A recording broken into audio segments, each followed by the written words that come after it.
Hey, good morning. J'espère que tu te portes bien. Tu l'aurais remarqué, regarde juste sur mon visage, tu vas te rendre compte que ce n'est pas la grande forme. Je ne vais pas trop bien.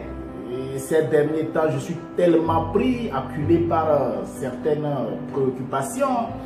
Mais je suis toujours fidèle à mes principes. Et comme tu es très important pour moi, je ne pouvais pas ne pas m'entretenir avec toi et respecter mon engagement vis-à-vis de toi. Tu as décidé d'être sur cette chaîne-là. Il va falloir que je puisse te satisfaire. Alors, nouvel échange, nouveau partage de connaissances. Reste scotché, regarde cette vidéo du début jusqu'à la fin. Tu n'en sortiras pas bredouille. Dans cette vidéo, je vais répondre à une question qui te taraude. Parce que moi aussi, ça me taraude l'esprit. Mais, avant de commencer, tu connais la coutume. Regarde mon jingle.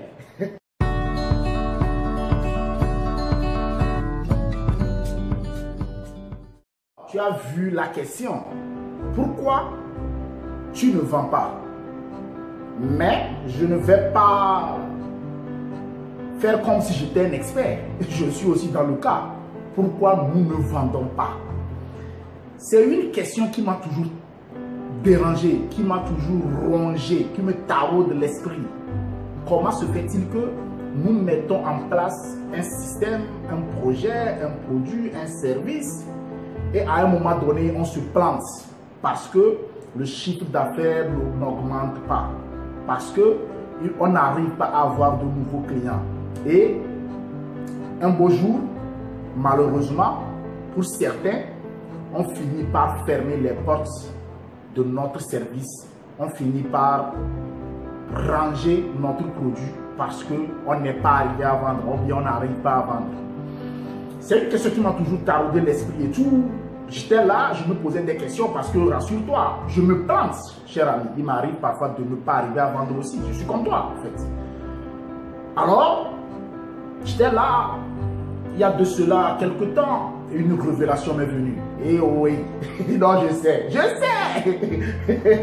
sais, tu vas dire, mais comment, révélation, comment, tu es passion de tout. Non, calme-toi, juste pour te taquiner. Mais j'ai pu percer le mystère.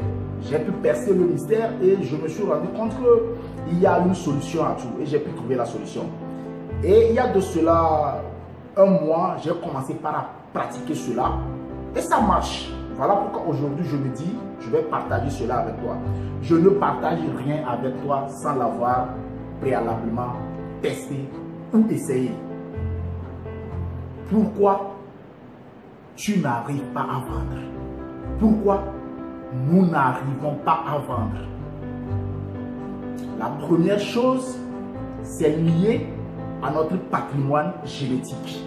Tu sais, sur cette chaîne, regarde juste en bas, il y a une vidéo où je parlais d'une tripée idéologique qui forme l'être humain. Dans ce tripé, je parlais du patrimoine génétique.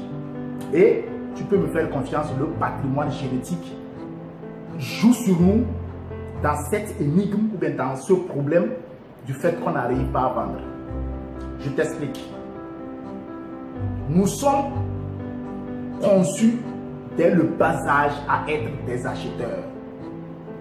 Vous ne pouvez pas être un bon vendeur si vous restez dans le paramètre d'un acheteur. Avant d'être un bon vendeur, vous devrez quitter l'étape d'acheteur pour devenir un bon vendeur. Je me suis rendu compte que notre patrimoine génétique nous a forgés à être seulement des acheteurs. Je t'explique.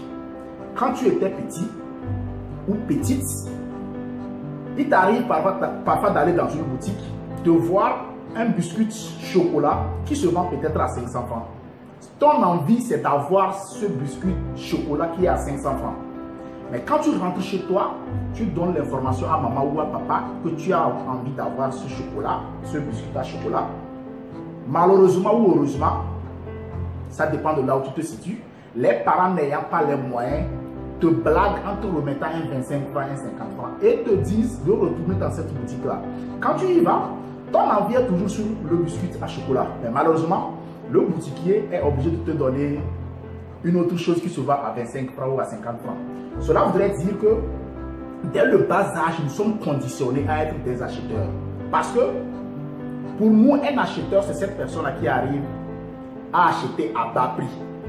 Mais ce que nous ne savons pas, c'est que on achète à bas prix qu'un truc qui n'a pas de valeur. Donc, dès le bas âge, nous sommes conditionnés à être des acheteurs. Et nous grandissons dans ce patrimoine-là, avec cette psychologie de quelqu'un qui y va. Quand on vend un truc à 5 000 francs, il fait tout pour finir par l'acheter à 1 500 francs. Et quand il rentre chez lui à la maison, il s'estime être un bon acheteur parce qu'il a bien acheté. Non, ne confondez pas un acheteur et un négociateur. Nous sommes d'accord?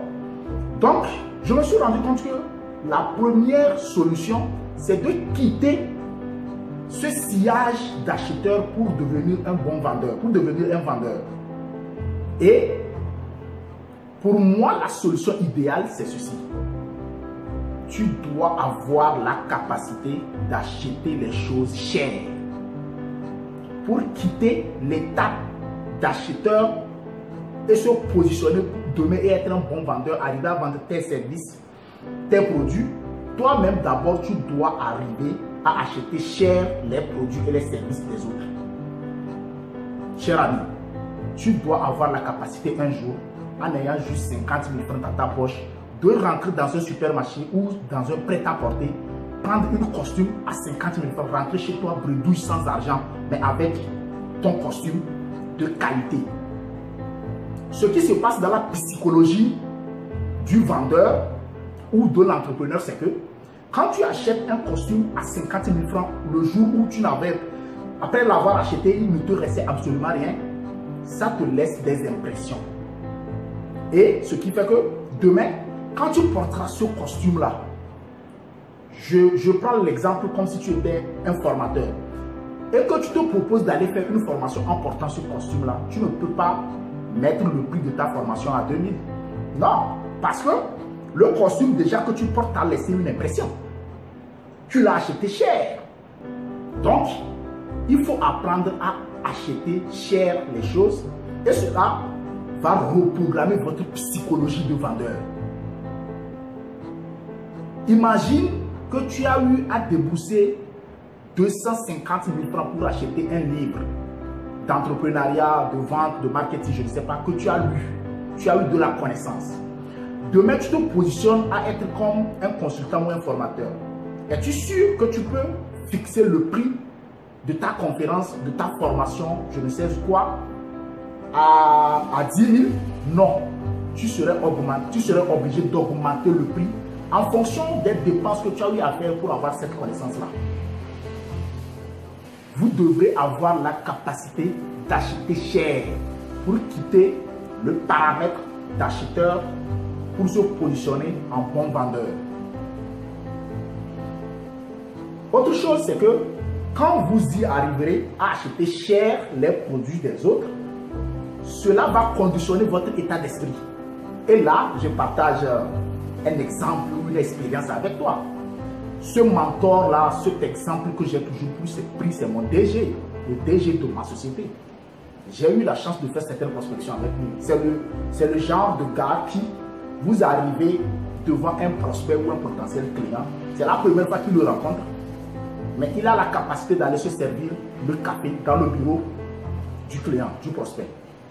Bien évidemment, au cas où le prospect ou bien le client lui demande, lui, il n'a pas froid aux yeux. Pourquoi? Parce qu'il a un état d'esprit de vendeur.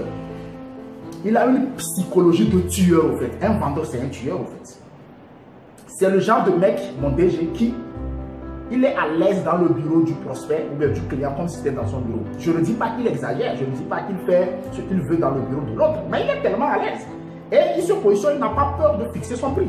Il n'a jamais eu peur. C'est l'un des mecs qui dit par exemple au client en face, cher ami, c'est ça mon prix, je ne vends pas à n'importe qui, je ne collabore pas à n'importe qui. Je me posais depuis longtemps la question de savoir comment il arrive à le faire. C'est plus tard que j'ai compris. Parce que c'est un monsieur qui n'est pas un acheteur. Il a appris à devenir un vendeur. Il s'est repositionné.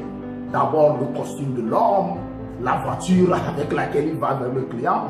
C'est normal quand même. Quand il te fixe le prix, tu comprendras que c'est normal de travailler avec cette personne-là. Ou bien c'est normal d'accepter son prix. Vu son branding, son personal branding avec lequel il vient chez toi. Donc, la solution que je vais te donner dans cette vidéo, tu la retiens. Apprends à arrêter d'être acheteur. Parce que pour nous, un bon acheteur, c'est cette personne-là qui va acheter à bas prix. Parfois, mais quand on achète à bas prix, on retourne chez nous à la maison, on regrette ce qu'on a acheté et on tombe dans ce qu'on appelle la dissonance cognitive. Dans une autre vidéo, je t'expliquerai ce que c'est que la dissonance cognitive. D'accord? Compris? Travaille avec ça. Tu dois devenir un vendeur en quittant le paramètre d'acheteur. Un acheteur à vil prix. Ça t'a choqué? Ça peut te choquer. Mais pourtant, c'est du paracétamol que je te donne pour guérir. Et désormais, tu vas savoir vendre tes produits et tes services. Je suis Sama Douce, l'anticonformiste. Si tu ne m'aimes pas, c'est que tu es un sorcier. C'est que tu n'aimes pas la vie, c'est que tu ne comprends pas encore. Sinon, moi je violente ton esprit, je violente ta psychologie et je t'aide à passer d'un point A vers un point B dans le sens évolutif. Très bientôt pour un nouvel échange. Abonne-toi à ma chaîne, partage la vidéo au maximum.